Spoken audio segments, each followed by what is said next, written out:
Welcome to Fun Factory Gaming. Do you have a fixation on hands? Grime 2 certainly does. Continuing the body aesthetic of the first game, the second displays a special interest in the upper limbs. Hands carry many layers of possible meanings as instruments. They create, mold, shape, express, and communicate. But they also grasp, take, assault, and destroy. This range of perspectives fits very well with the themes developed by the Israeli artist Clover Byte. Now with many helping hands. The plot of Grime 2 unfolds within ontology, that is, the philosophical thought that investigates being and existence. In a world created from ink, stone, clay, and mud, the beings that inhabit it use these same materials, which define them to create other beings themselves, reproducing the very act of creation. This is not about giving a lesson in the philosophy of art, but rather about weaving grotesque fictional parallels to show that ways of thinking and seeing the world are as diverse as the people who live there. Our protagonist is born into this environment with the apparent purpose of devouring and growing insatiably. Dialogue choices generally include the option to eat, as an instinctive fixed idea, always reinforced by a voice speaking from within him, referred to simply as embryo.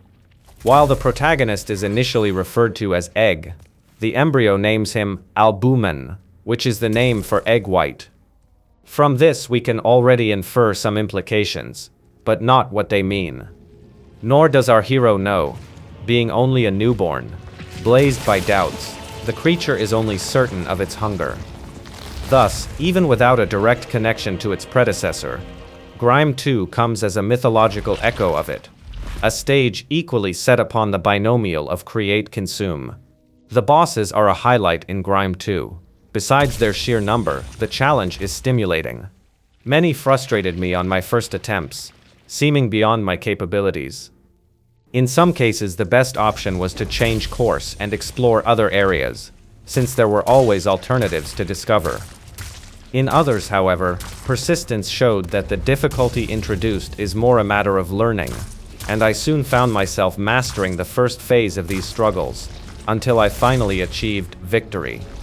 There are very good, challenging, and generally balanced confrontations, the kind that gives satisfaction in overcoming them. These fights make excellent use of the various dynamic mechanics the game offers, with visual cues to guide correct behavior in each situation. These ideas add layers to the common abilities found in 2D action games, such as dodging and grappling hooks. A combination of varied elements that makes the combat truly stand out in the gameplay. For those who find it difficult, the options menu allows you to adjust the percentage of damage dealt and received in 25% increments, which disables some trophies and achievements. I felt a considerable and frustrating increase in difficulty in the last 3 mandatory bosses, which led me to use the adjustments. While maintaining a clear Souls-like vision, Grime 2 completely abandons the loss of resources as punishment for death, and decides to modify another mechanic, the energy/stamina meter. There is still a rechargeable bar for this, but it no longer limits the action, as is common.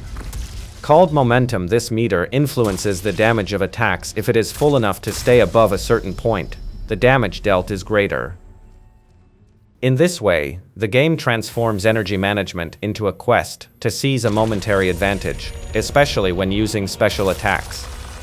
This idea is combined with character upgrades that reward certain actions with momentum recovery, keeping it fuller and therefore increasing the frequency with which we can benefit from its bonus. It's clear that players who are more meticulous in character building and combat management will fare better with the systems Grime 2 offers. But their practical usefulness is ultimately relative. The various systems involving attributes, different meters for types of special attacks, and their respective evolution methods seem like excesses with less relevance than their apparent complexity suggests. On one hand, this simplifies things for those less inclined to plan elaborate character builds.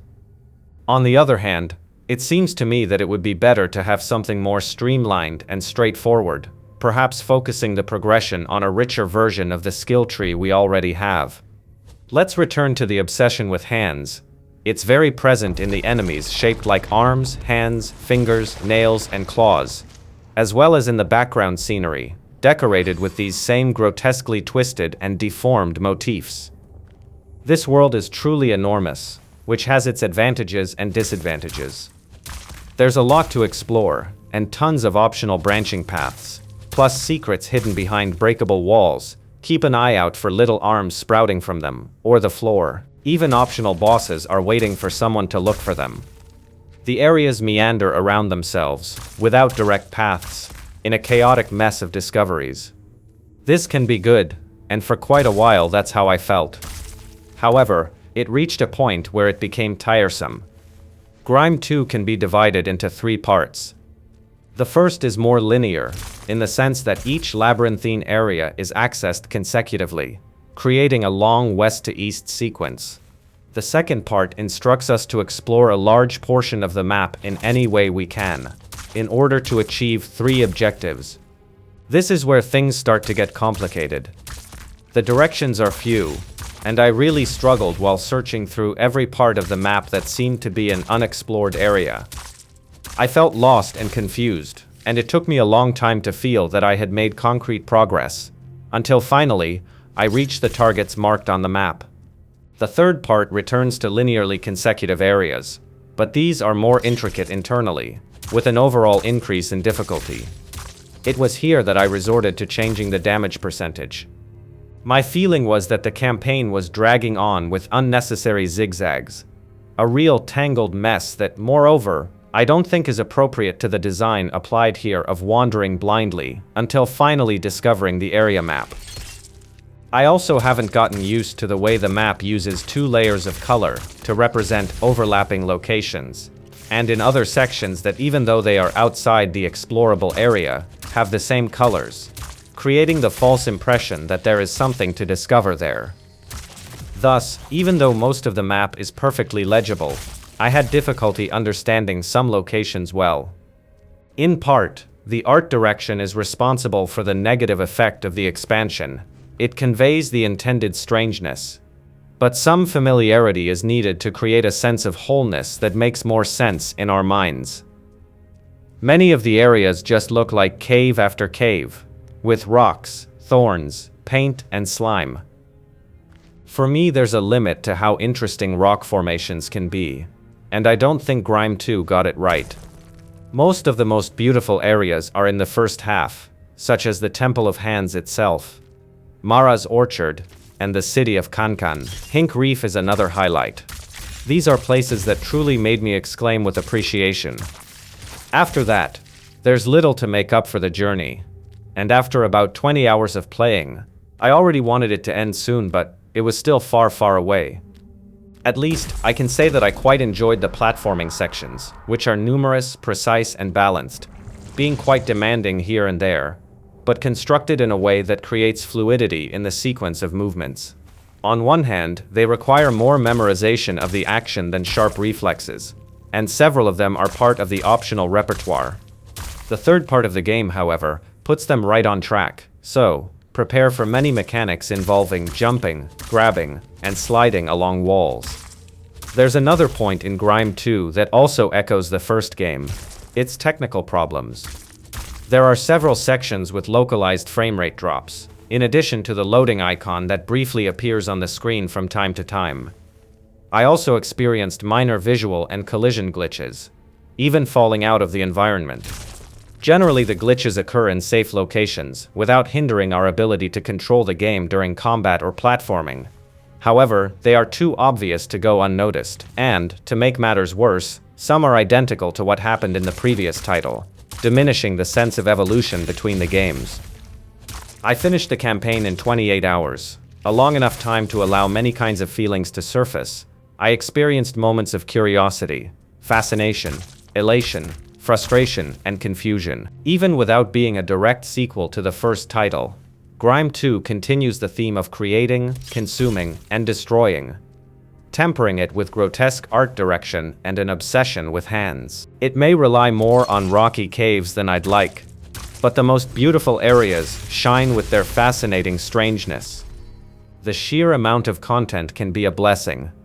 especially the excellent cast of mandatory and optional bosses.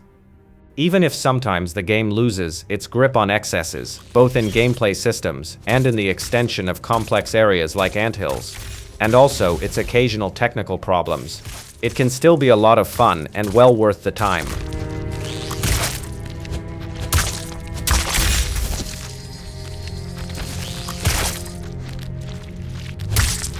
And that's the end of this video. If you enjoyed my work, please show your love by giving it a like and considering subscribing. As always, thank you for your support and friendship.